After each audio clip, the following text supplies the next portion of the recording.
계속해서 보십니다. 누가복음 7장 11절부터 17절까지의 말씀을 같이 보십니다. 누가복음 7장 11절부터 17절까지의 말씀.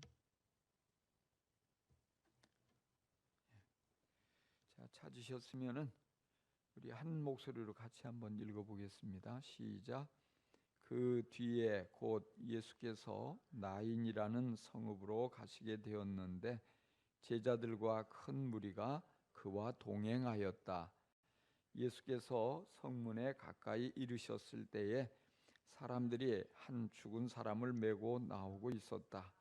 그 죽은 사람은 그의 어머니의 외아들이고 그 여자는 과부였다. 그런데 그 성에 많은 사람이 그 여자와 함께 따라오고 있었다. 주님께서 그 여자를 보시고 가엾게 여기셔서 말씀하셨다. 울지 말아라. 그리고 앞으로 나아가서 관에 손을 대시니 메고 가는 사람들이 멈추어 섰다. 예수께서 말씀하셨다. 젊은이야, 내가 네게 말한다. 일어나라. 그러자 죽은 사람이 일어나 앉아서 말을 하기 시작하였다. 예수께서 그를 그 어미에게 돌려주셨다. 그래서 모두 두려움에 사로잡혀서 하나님을 찬양하면서 말하기를 우리에게 큰 예언자가 나타났다 하고 또 하나님께서 자기 백성을 돌보아 주셨다 하였다. 예수의 이 이야기가 온 유대와 그 주위에 있는 모든 지역에 퍼졌다. 아멘.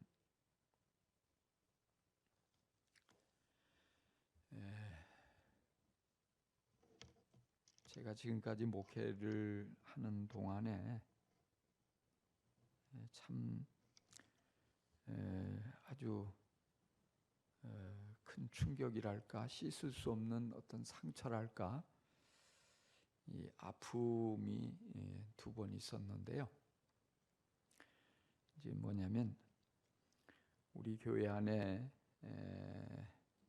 이제 들어와서 신앙생활을 시작했던 사람인데 극단적인 선택을 한 경우가 있었어요. 최근에도 그런 일이 있어서 얼마나 마음이 아프고 또 괴롭고 책임감이 느껴졌는지 몰라요.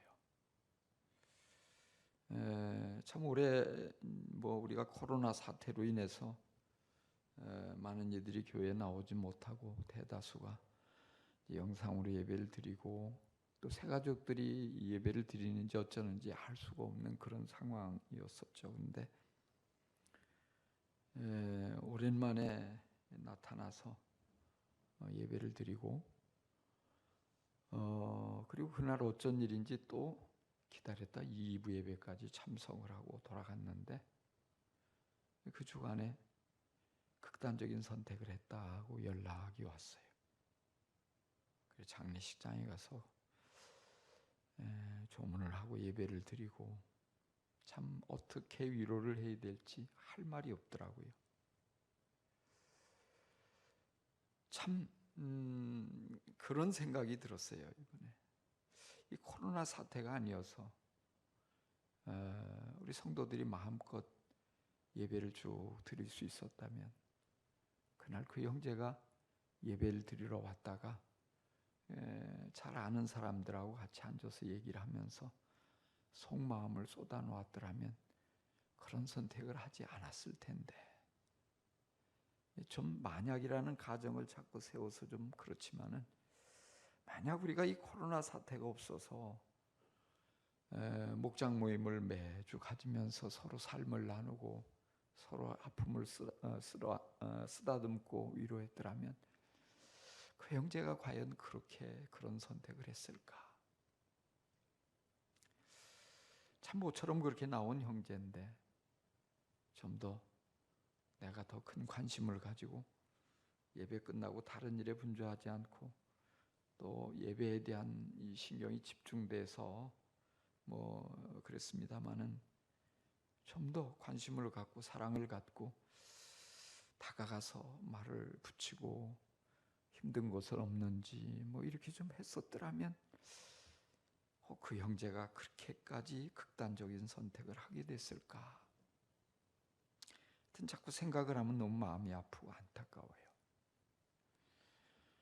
앞으로 제가 사역을 하는 동안에 그런 일이 다시는 없어야 될 텐데 이런 마음을 갖고요. 또 한편으로 참 우리 주위에 그런 참 안타까운 잘못된 선택을 하는 분들이 참 많은데 우리 주위에서 특별히 우리 교회 안에서 또다시 이런 일이 일어나면 안 되겠다 이런 생각을 해봐요. 오늘 우리가 살고 있는 시대에 참 많은 젊은이들이 이 절망 속에 죽어가고 있다는 것을 많은 이들이 우려하고 걱정하고 있습니다. 물론 그 중에는 이 청년 자살률도 심각한 상태겠고요. 그건 못지않게 또 청년 실업률이 심각해서 많은 젊은이들이 열심히 공부도 하고 또 스펙도 갖추고 여러 가지 참 좋은 면들을 갖췄음에도 불구하고 그 능력을 발휘할 수 있는 직장을 찾지 못해서 방황하고 있다는 것이죠. 그래서 그 마음이, 그 정신이 점차적으로 어떤 세상에 대한, 사회에 대한 불신과 또 뭐 그런 것으로 무기력하게 의욕을 잃어버리고 죽어가고 있는 모습 또한 심각한 것입니다. 무엇보다도 육체적인 죽음이나 정신적인 죽음보다 더 심각한 것이 영적인 죽음이에요. 이 땅에 한국 교회가, 우리 기독교가 가장 어떤 이 기독교인들이 어떤 뭐 종교 인구 조사나 이런 걸 통해서 기독교가 제1의 종교라고 하고 있음에도 불구하고 젊은이들이 교회를 떠나가고 있고 젊은이들이 영적인 일에 무관심하고 있고 영적인 것에 점차적으로 죽어가고 있는 이런 것들이 부정할 수 없는 현실인 것이에요. 어떻게 하면 이 젊은이들을 살려낼 것인가 하는 것이 우리의 숙제입니다. 복음만이 능력이고 복음만이 소망이고 복음만이 정말 그 누구도 할 수 없는 이 땅의 젊은이를 살려낼 수 있는 최고의 힘인 줄로 믿습니다. 오늘 본문에 보니까 예수님께서 죽어버린 한 청년을 살려내는 기적의 이야기가 기록되어 있습니다. 이 청년은 한 과부의 독자였어요. 이것은 무엇을 의미합니까?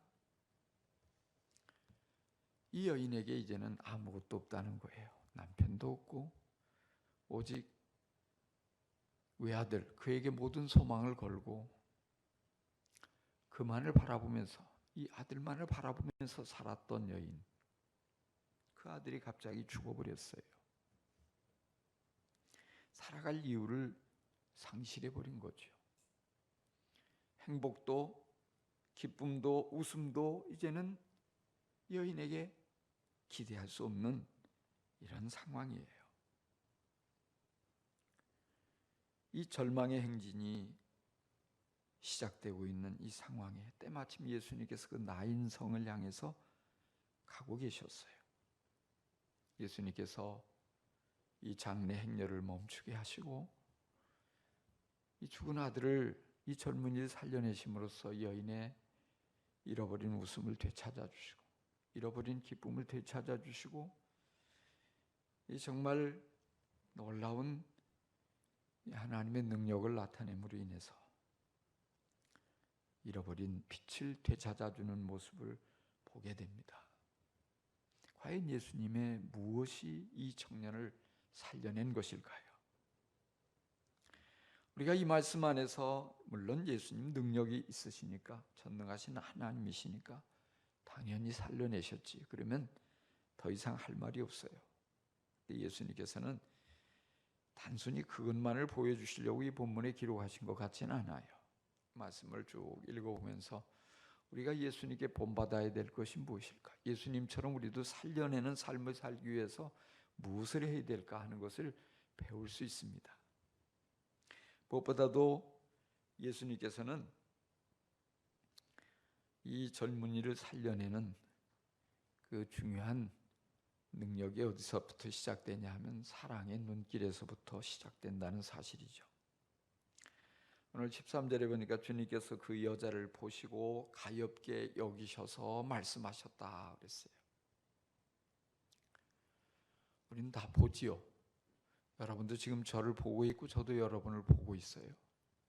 근데 우리의 눈길에 사랑이 담겨 있느냐 하는 사실이에요. 예수님께서는 그냥 여기 여인을 그냥 바라보신 게 아니었어요. 여기 보니까 가엾게 여기셨다. 그 여자를 보시고 가엾게 여기셨다 그랬어요. 그것은 뭐냐? 사랑이 담긴 눈으로 보셨다는 거예요. 그냥 지나칠 수 있지만 나와 무슨 상관이에요? 근데 예수님 그렇게 생각하지 않으시고요. 사랑의 눈으로 여인을 바라보시는 거예요. 그러니까 가엾기 짝이 없어요. 그렇죠? 그렇지 않아도 불쌍한 여인이에요. 왜? 남편이 죽고 없기 때문에. 그런데 여인에게 유일한 소망이었던 그 아들이 갑자기 죽고 없잖아요.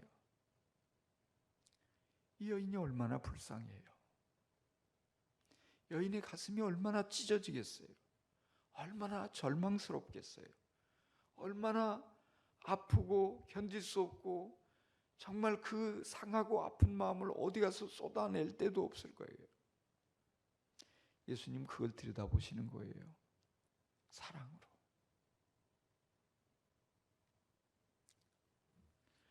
오늘 우리가 참 많은 경우에 사랑의 눈으로 서로를 바라보기보다는 미움이 담긴 눈으로 바라볼 때가 많지 않나요? 왜요? 뭔가 내가 섭섭한 마음을 갖고 있기 때문에, 뭔가 상대방이 나에게 저지른 작은 실수를 잊지 못하기 때문에, 용서하지 않고 있기 때문에, 뭔가 내가 하는 말을 끊고 자신의 생각을 더 강조하기 때문에, 뭔가 나와 맞지 않는 부분이 많기 때문에, 상처를 받은 일 때문에, 뭐 여러 가지 이유 때문이에요. 그래서 우리는 이 미움이 자꾸 사랑을 사라지게 만들어요. 분명히 주님은 우리에게 사랑하도록 내게 보내준 사람임에도 불구하고 사랑이 가득 담긴 눈으로 바라보기보다는 미워한 눈으로 바라볼 때가 많은 거예요. 근데 예수님은 형제를 미워함이 곧 살인이라고 그랬거든요. 그를 죽인다는 것이, 이웃도 죽이고 나 스스로도 죽이는 것이 바로 미움이에요. 이 미움은 관계를 파괴하고 결국 그 사람의 마음을 찢어놓아요. 독이에요. 사단이 우리 안에 심어놓은 독이에요. 아주 나쁜 바이러스예요. 코로나보다 더 무서운 바이러스가 미움이란 말이에요. 그 미움이 박히면은 우리의 신경 체계도 파괴돼요. 질병을 안겨줄 수도 있고요. 우리의 영혼도 병들게 만들고요. 내가 미움을 품고 있으면 기도도 막히고요.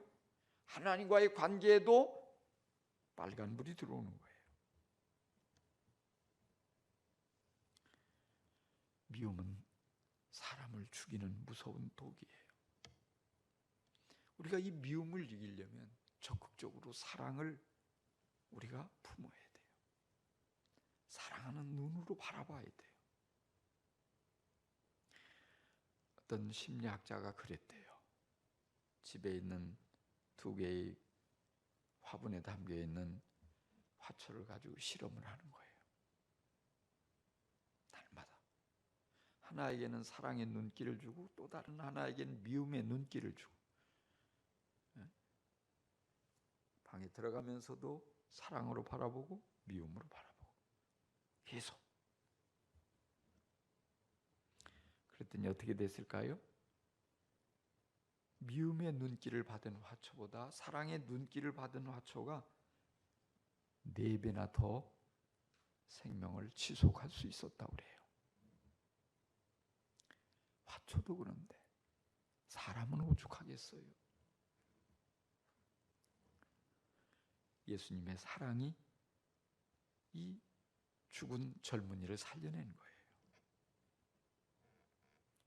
가히 없이 바라보는 눈, 긍휼의 눈, 사랑의 눈으로 바라볼 때 거기에서 기적이 일어나는 거예요. 오늘 많은 사람들이 무언가 어떤 누군가에 의해서 상처를 받고 무언가 어려운 환경 속에서 낙심하게 되고 실망하게 되고 꿈을 잃어버리게 되고 또 뭔가 살 의욕을 잃어버릴 수 있어요. 대부분의 많은 사람들은 무심코 지나가요. 또 그것을 알지 못한 사람들은 자신의 감정에 집중하느라고 자신도 모르게 미움의 눈길을 쏘아보여요. 그것은 또 다른 상처가 되고 그나마 신랄 같은 그 희망마저 끊어버리게 할 수 있는 것이에요. 정말 가슴 아픈 일이 내 주위에서, 내 가정에서, 우리 목장에서, 우리 교회 안에서 또다시 일어나지 않게 하려면 우리가 적극적으로 사랑의 눈으로 바라보려고 힘써야 돼요. 그러려면 뭐냐? 먼저 우리 마음에 사랑을 품으려고 해야 돼요. 사랑. 내 안에 사랑이 없죠.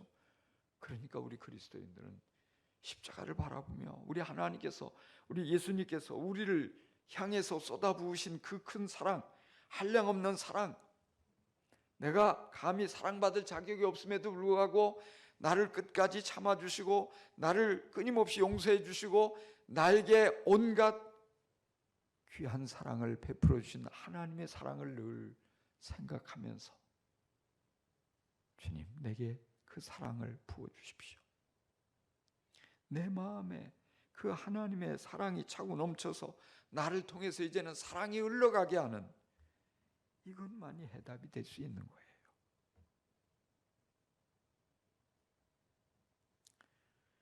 맨발의 성자로 알려진 최춘선 할아버지가 전도를 하기 위해서 버스에 올라탔대요. 근데 운전기사가 미치광이라고 욕을 하고 밀어버렸어요. 그래서 차에서 떨어져 가지고 다리가 부러지고 말았어요. 그래도 포기할 수 없어서 목발을 짚고 나와서 또 전도를 하는 거예요. 이 최춘선 할아버지를 따라다니면서 취재를 하던 기자가 물어봤어요. 할아버지, 그 운전기사가 밉지 않으세요? 나는 아무도 미운 사람이 없어. 다만 불쌍하게 생각될 뿐이야. 참 얼마나 아름다운 믿음이에요. 잘못한 게 없음에도 불구하고 갑자기 밀어뜨려서 다리를 부러뜨려 놨는데 왜 안 밉지 않을 수, 어떻게 밉지 않을 수 있겠어요? 예수님의 마음을 품고 사니까. 그런 사람도 그 영혼을 바라보며 불쌍하게 여기는 거예요. 미워하기보다는. 참 이것이 그리스도인의 모습이 아닐까 하는 생각이 들어요. 우리가 얼마나 많은 경우에 아주 사소한 아무것도 아닌 작은 실수, 작은 잘못, 작은 그 별것 아닌 그것 때문에 얼마나 많은 시간을 미워하며 보내고 있느냐는 거예요. 예수님을 잊고 살기 때문에 그래요. 내가 예수님을 늘 바라보고 있다면 그 예수님의 사랑이 내 마음속에 고여서 내게서 미움이 나가지 않고 대신 미움이 들어왔다가도 나갈 때는 사랑으로 바뀌어서 나가게 될 줄로 믿습니다. 그 사랑만이 죽어가는 사람들을 살릴 수 있어요. 죽어가는 사람을 살릴 수 있는 그 유일한 이 묘약은 사랑인 것이에요. 여러분, 우리가 사랑의 눈으로 서로를 바라보려고, 가족들을 바라보려고, 교인들을 바라보려고, 우리 VIP를 바라보려고 늘 훈련하고 주님의 사랑을 늘 묵상하여 내 눈에서 정말 아주 무서운 레이저가 나가는 게 아니라, 미움의 레이저가 나가는 게 아니라 아주 사랑의 따뜻한 이 눈빛이 사람들의 마음을 녹여주고, 사람들에게 희망을 안겨주고, 사람들에게 뭔가 정말 이 응어리진 것들을 녹여주는, 살고 싶은 의욕을 잃어버린 사람까지도 뭔가 어떤 끌리는 매력을 느낄 수 있게, 그런 사랑의 눈길을 정말 부어주는 그런 사람들이 다 될 수 있기를 바랍니다. 오늘 이 밤에 주님, 내가 사랑으로 모든 것을 바라볼 수 있도록 내 마음에 사랑을 더해 주세요. 기도할 수 있기를 간절히 축원합니다. 그 다음에 우리는 여기서 예수님의 사랑의 손길을 주목할 수 있어요. 14절에 보니까 그리고 앞으로 나아가서 관에 손을 대시니 그랬어요. 유대인들에게 있어서 절대로 만져서는 안 되는 것이 두 가지가 있어요. 하나는 뭐냐? 나병 환자를 만지면 안 돼요. 또 하나는 뭐냐? 죽은 사람의 시체를 만지면 안 돼요. 특별히 제사장이나 이런 하나님의 일을 하고 있는 랍비들, 절대 금기 사항이죠. 그 이유는 뭐냐면 1차적으로 전염이죠. 나병 환자를 만졌다가 전염되면 안 되죠. 그리고 무엇보다도 하나님을 섬기는 가운데 거룩해야 되는데 부정한 것을 만져서는 안 된단 말이에요. 그 중에 하나가 시체라고요. 근데 예수님께서는 나병 환자도 만지시고 시체도 만지시고, 그건 뭐냐면 그 사람을 바라볼 때 사랑하는 마음으로 바라보고, 그를 사랑하는 마음이 있으니까 불쌍해서 만지시는 거예요. 그래서 나병 환자도 주님 만지시니까 치유되잖아요. 여기 오늘 말씀에 죽은 이 시체 관을 만지시고 결국 살려내시고자 하는 거예요. 참 주님의 이 손길은 사랑이 넘쳤던 것 같아요. 그래서 어린아이들을 사람들이 막 데려왔거든요. 예수님 주위에 아이들이 막 빙둘러 싸고, 늘 아이들이 쫓아다니고, 웬만하면 애들은 가라 하고 쫓아내기 쉽잖아요. 근데 왜 아이들을, 아마도 예수님께서 무척 사랑하셨던 것으로 보여져요. 그러니까 사랑을 알잖아요, 아이들이. 그러니까 더 주님을 따르고, 또 무엇보다도 아이들이 만져주심을 바라고 왔다고 그랬어요. 주님의 손길이, 사랑으로 가득한 그 손길을 아이들도 알았고 부모들도 알았던 거예요. 얘 좀 만져주세요. 얘 좀 기도해 주세요. 그 주님의 사랑의 손길이 닿으면 살아나는 거예요. 행복해지는 거예요. 뭔가 그 손길이 닿을 때 질병이 떠나가고 상처가 아물어지고 정말 슬픔이 바뀌어지고 기쁨으로 바뀌어지고, 이 사랑의 손길은 놀라운 손길이죠. 우리 교회에서 요 근래는 이제 하지 않는데, 전에 성경 공부를 하면서 세족식을 한 적이 여러 번 있어요. 또 알파를 할 때도 세족식을 하고. 근데 처음에 발을 씻겨준다고 하면 대부분 사람들이 거절하고 쑥스러워하고 거부하고. 그런데 참 묘한 것은요, 발을 씻겨주면은 대부분 사람들이 눈물을 흘려요. 눈물을 흘려요. 그럼 나중에 고백을 하는데, 이 섬기는 이의 손길을 통해서 예수님의 손길을 느낄 수 있었다는 거예요. 주님께서 더러운 제자들의 발을 씻기실 때 그때 그 주님의 손이 느껴진다는 거예요. 그 감동을 받고 감격을 받고 감격하게 되고, 참 우리의 손이 아무것도 아닌 것 같지만은요, 우리가 사랑으로 누군가를 만질 때 예수님의 손이 되는 거예요. 정말 누군가의 손을 붙잡아 일으킬 때 예수님의 손이 돼서 힘을 실어주고 위로를 주고 눈물을 닦아주고, 우리 주위에 얼마든지 낙심한 사람이 있을 수 있어요. 슬픈 사람도 있을 수 있어요. 뭔가 사랑을 기대하지만 사랑하는 사람을 찾을 수 없어서 실망한 사람들도 많이 만날 수 있어요.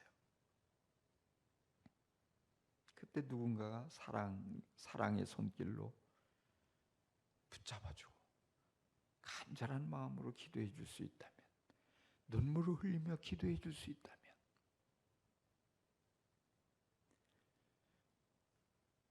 그 기도를 받는 그 사람은 그 손을 통해서 못자국 난 예수님의 손길을 느낄 수 있을지 몰라요. 아, 주님이 나를 사랑하시는구나. 하나님께서 나를 사랑하셔서 아무개 집사님을 통해서 이렇게 따뜻함을 내게 안겨주는구나. 나의 아픈 마음을 위로해주고 나의 상한 마음을 어루만져주고 나로 하여금 새 힘을 얻을 수 있도록 주님이 손을 빌려주셨구나. 그 손길을 통해서 치유의 기적이 일어날 거예요. 그 손길을 통해서 죽어가는 한 사람이 살아나는 기적이 일어날 거예요.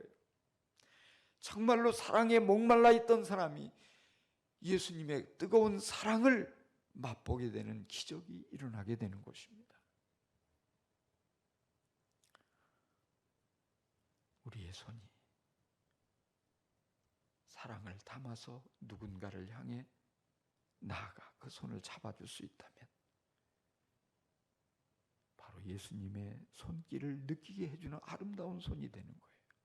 우리의 손이 누군가를 위해서 정말로 사랑을 담아서 기도해 줄 수 있다면 우리의 손을 통해서 주님께서 얼마든지 기적을 행하실 수 있다는 사실입니다. 미움의 손은 정말 그 손길이 닿을 때 사람들이 죽어갈 수 있죠. 그러나 사랑의 손길은 살리는 손이에요. 사랑의 손길은 행복하게 만드는 손이에요. 치료해 주는 손이에요. 기적의 손이 되는 것입니다. 세 번째로 주님은 사랑의 말씀을 가지고 이 젊은이를 살려내셨다는 거예요.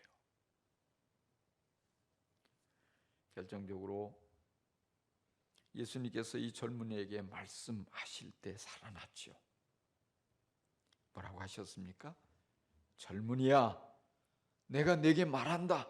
일어나라. 짧은 이 한 문장이었어요. 젊은이야, 내가 네게 말하니까 일어나라. 그렇지만 예수님이 이 말씀은 사랑에 담겨져 있는 능력의 말씀이었어요. 율법학자들의 단순한 어떤 성경 강론과는 전혀 다른 사랑이 담긴 말씀이에요. 네가 살아나야 돼. 지금 네 어머니에게 있어서 너는 모든 전부잖아. 네가 살아나서 정말 네가 살아계신 하나님을 모든 사람 앞에 드러내야 돼. 사랑을 담아서 주님은 말씀하시는 거예요. 예수님의 말씀에는 사랑이 담겨 있어요. 그래서 죽어가는 이도 살리고 죽었던 이도 살려내는 것입니다.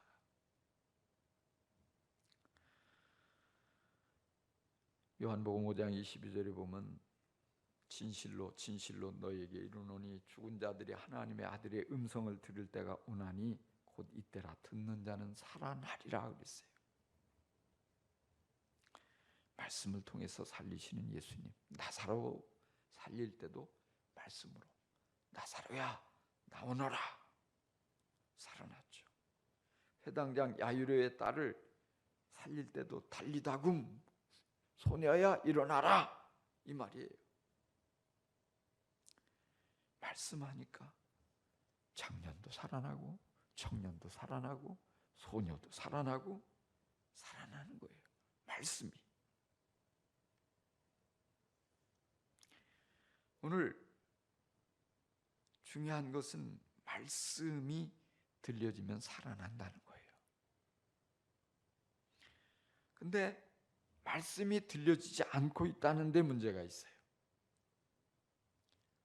말씀을 들어야 돼요. 주님의 말씀을. 많은 이들이 생명을 얻는 기적이 말씀을 통해서 일어나요. 말씀을 통해서. 루터도 그랬고 모든 이들이 말씀을 통해서 주님의 음성을 듣고 살아나는 거예요. 오늘 우리가 이 말씀을 들으면서 주님의 음성으로 들을 수 있어야 돼요. 주님이 사랑을 담아서 내게 하시는 그 음성으로 들을 수 있어야 돼요. 그러면 우리의 심령이 뜨거워져요. 우리의 영이 생명을 얻고 살아나게 돼요. 내가 살아날 때 살아난 그 말씀을 가지고 다른 사람에게 말씀을 들려줘야 돼요. 내가 이런 말씀을 들었는데 이 말씀을 듣고 나니까 눈이 활짝 열리더라고.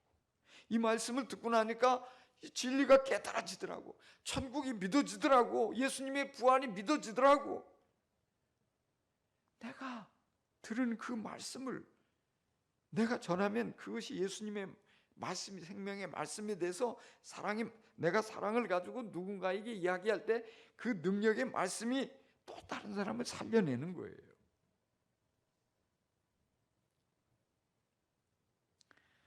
말씀이 이처럼 능력이 있어요. 세상에는 많은 말들이 있죠. 근데 대부분의 많은 말들을 들어보면 어떤 거기에 분노로 가득 찬 음성도 있고요. 원망으로 가득 찬 음성도 있고요. 미움이 담겨 있는 음성도 있어요. 생명이 없는 그저 의미 없는 그런 말들이 얼마나 많은지 몰라요. 이런 가운데 다른 모든 말들은 다 죽이는 말이죠. 오직 살리는 말은 하나님의 말씀이에요. 예수님 말씀이에요. 근데 우리가 사랑을 가지고 그 말씀을 전하면 그것이 살아나서 그 말씀이 살아나서 정말로 살리는 능력이 그 안에 담겨지고 그 말을 듣는 이들이 예수님의 음성으로 하나님의 음성으로 듣게 되고 살아나는 놀라운 역사가 일어날 줄 믿습니다. 그래서 우리는 항상 우리 안에도 얼마든지 미움을 담아서 말할 수 있어요. 나도 모르게 그렇게 흘러나갈 때가 많아요. 그런 것들을 내게서 없애버리기 위해서는 내가 부지런히 말씀에 귀를 기울이고 말씀을 묵상하고 늘 말씀에서 그 사랑을 깨닫고 느끼고 거기에 감동하고 그리고 사랑하는 마음을 가지고 그 말씀을 전하는 자가 되어야 돼요. 그러면 주님께서 나를 사용하셔서 죽어가는 사람을 살려낼 수 있는 거예요. 오늘 제가 참 이 서두에부터 너무 심각한 얘기를 해가지고 여러분들이 굉장히 굳어져 있는 것 같아요. 굉장히 미안스럽고요. 근데 많이 망설였지만은 오늘 우리 주위에 그만큼 죽어가는 사람이 많다는 거예요. 얼마든지 설마 내 주위에, 내 가정에, 내 교회, 목장에 그런 사람이 있겠어? 사단은요 얼마든지 누구도 붙잡을 수 있어요. 내가 방심하면요 얼마든지 그런 일은 또 일어날 수 있는 거예요. 그런 일이 일어나지 않기 위해서라면 바로 나부터 사랑의 눈길을 좀 더 쏟아 부으려고 힘써야 돼요. 사랑의 손길로 만져주고 안아주고 쓰다듬어주고 토닥여주고 해야 되는 거예요. 사랑의 말로, 사랑을 담은 그런 말로, 주님의 그 말씀을 가지고 사랑으로 다가갈 수 있어야 되는 거예요. 내가 그 일을 소홀히 하면 사단이 믿음이 없는 누군가를 붙잡고 정말로 좌절하고 낙심하고 포기하도록 우리 주위에 많은 이들을 부추길 수 있는 거예요. 영적인 싸움이라고요. 죽이느냐 살리느냐. 한 사람이라도 더 죽이려고 사단은 눈에 불을 켜고 덤벼들고 있어요. 우리가 그런 사단의 세력을 패배시키기 위해서는 우리도 적극적으로 이 죽이는 눈길을 이기기 위해서 살리는 눈길인 사랑의 눈으로 바라보고 살리는 손길로 사랑에 담긴 그런 손으로 붙잡아주고 만져주고 토닥여주고 사랑에 담긴 언어로 격려해주고 위로해주고 용기를 북돋아주고 생명을 안겨주고 믿음을 심어주고 앞장서서 그 일을 하지 않으면 결국 주님 앞에서는 날 너 뭐했냐? 내가 너 보고 살리라고 보냈는데 너 뭐했냐? 그때 뭐라고 대답할 겁니까? 이건 우리에게 주어진 사명이에요. 해도 되고 안 해도 되는 게 아니라 내가 반드시 책임을 지고 살려내기 위해서 적극적으로 감당해야 할 사명인 것을 우리가 깨달아야 합니다.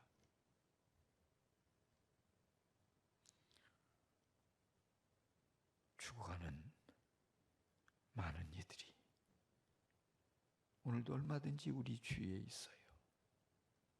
주님은 우리를 향해서 네가 살려라. 네가 나의 눈이 되고 네가 나의 손이 되고 네가 내 입이 되어서 저들을 살려라 말씀하십니다. 기도합시다.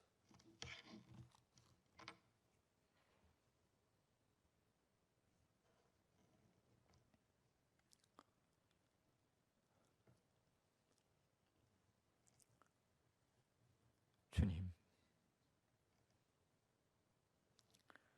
참으로 많은 사람들이 우리 주위에서 죽어가고 있습니다.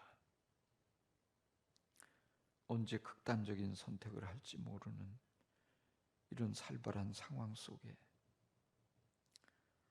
주님, 우리들이 정말 이 영혼들을 살려낼 수 있는 방법이 많지 않습니다.